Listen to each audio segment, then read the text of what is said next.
¿Cuándo descubriste el ajedrez en tu vida? Yo creo que tendría 9 años y me acuerdo de estar en una playa viendo cómo jugaban.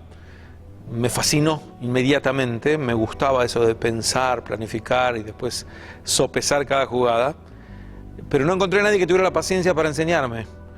Entonces intenté aprender solo por vía de mirar las jugadas, pero no llegaba porque se contradecían muchas de ellas, hasta que un año después, pasando casualmente por la vidriera de una librería, veo un libro que es Aprenda a jugar al ajedrez.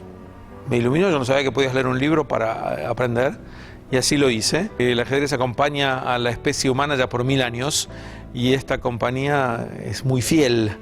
Sigue iluminando y sigue emocionando a millones y millones de personas permanentemente. Sabes que de las federaciones mundiales de deportes, solo la del fútbol y el atletismo tienen más miembros que la del ajedrez. Es muy bueno que se enseñe en las escuelas, que podamos despertar en chicos esta pasión por un juego tan noble que solamente impulsa virtudes muy creativas y además desarrolla bastante el intelecto.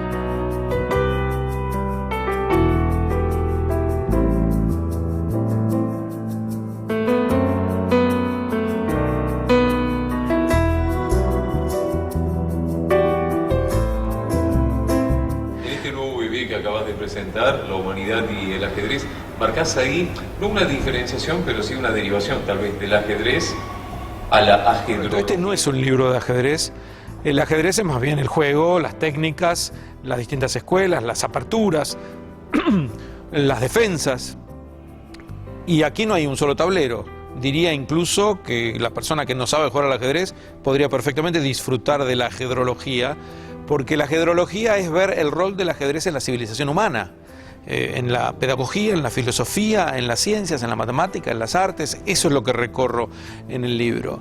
Y sin ninguna duda, con un capítulo muy importante dedicado al ajedrez y el judaísmo, porque no cabe desechar la abrumadora desproporción de judíos en el mundo del ajedrez, diciendo que es mera coincidencia, bueno, se dio así. En el siglo XX, la abrumadora mayoría de los que escribieron teorías ajedrecísticas eran judíos, campeones mundiales, personas dedicadas al juego. Y entonces cabe hurgar de por qué este casamiento, esta proclividad de los judíos hacia el juego del ajedrez.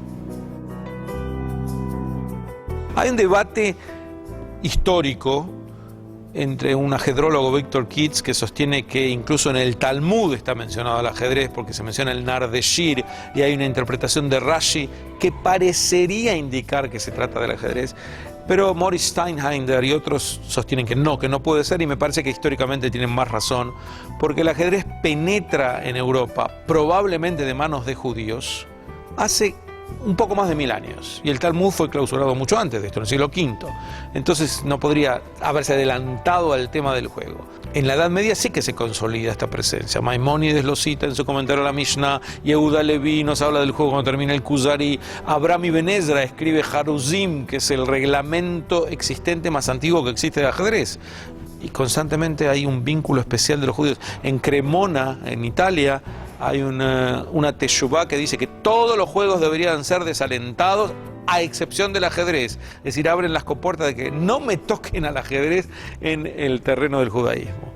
Y hay algunas parábolas eminentemente judaicas, destaca una que se le atribuye al Rebbe, en donde cuenta, ve el tablero como la vida, y dice, nosotros aquí peones, avanzando lentamente de a uno, muy excepcionalmente de a dos, siempre para adelante, excepcionalmente oblicuos, pero podemos llegar a trascender nuestra mera existencia si llegamos al final.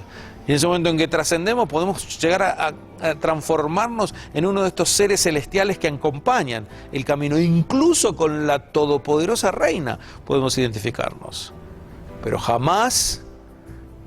Estamos hablando, para los que no saben de ajedrez, la coronación del peón. Llegamos al final y el peón puede pedir ser otra ficha, pero jamás puede pedir ser el rey de reyes. Él sigue único, es el más importante del tablero sin que se note demasiado. Sus movimientos son muy pausados, muy sutiles. Realmente es una comparación magistral. Y a propósito de esta ajedrología, ¿los ajedrecistas cómo la ven? Es el kit de la cuestión.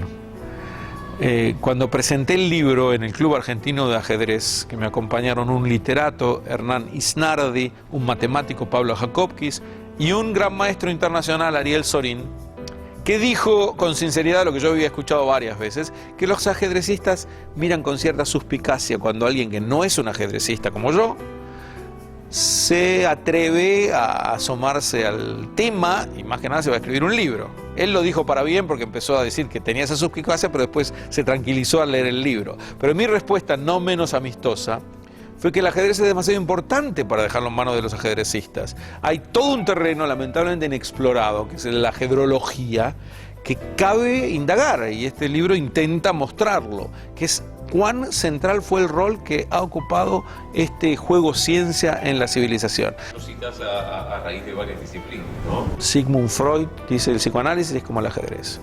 Y que dice, no en las aperturas, no en las finales, pero en el medio juego seguro. El famoso filósofo del lenguaje, Ludwig Wittgenstein, cuando tiene que decir qué es una palabra, es como una pieza del ajedrez. Fernand de Saussure, el lingüista, dice, el ajedrez es el lenguaje, y te empieza a mostrar paralelos entre una y otra. La filósofa social del mercado libre, Ayn Rand, cuando tiene que defender el mercado libre, te lo transforma en un tablero de ajedrez y te dice por qué no se pueden violar sus normas con soltura.